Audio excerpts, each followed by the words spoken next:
دې آیاتونو کې زجر او شکوه ده چې دې مشرکین مکه سره یا مشرکین سره په شرک باندې څه قسمه دلیل نه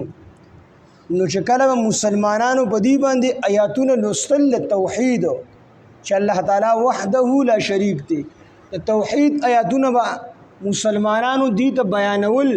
نو دی په هغه باندې ډیر زیات خپه شو او دا تندی به روان کړل لا پوزې به روان کړل او ډیر زیات په غوسه شو او نږدې به چې په مسلمانانو باندې به گزار د کولو کوشش کو دومره زیات په غوسه شو نو الله تعالی فرمایي چې دې سره په شرک باندې هیڅ قسمه دلیل نشته دی او چې کله مسلمانان دې د توحید ولا آیاتونه د قران بیانې دې باغې باندې غوسه کیږي نو لہذا د دین زیات ته غوسه سیز درته وخېما د دین زیات ته خفغان سیز درته وخېما دا خفغان سیز څه شي دی الله تعالی وی هغه د جهنم ور دی چې هغه د دې سره وعده کړل شوی دغه جهنم د ور او دغه جهنم د کافرانو د لپاره تیار شوی دی نو تاسو خو په دې آیاتونو د توحید باندې غوسه کیږئ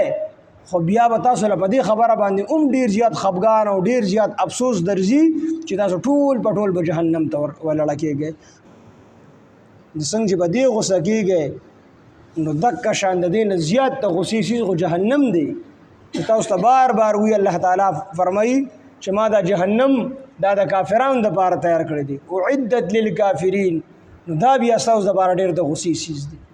او څنګه تاسو په توحید ولا آیاتونو دنیا کې خپه کېږئ د دین زیات بیا په جهنم ته تلو باندې خپه لہذا اوس تر موقع شته دی چې توبه وباسه او ټول چې کوم دی ایمان راوړی او الله تعالی وحده لا شریک ومنه او په قیامت کې بیا تاسو توبه موقع نه وي بیا به اوس د سیس خدا ست بد ښکاری خدای دې نه تاسو توبه وباسه الله تعالی طرف تراشي ایمان راوړی نو د جهنم نه بچ شي خو چې کله په دې حالت کې مړ شو او جهنم خو مخامخ شو نو بیا به تاسو افسوس او ارمان کوئ خو بیا د جهنم نه خلاصېدی نشئ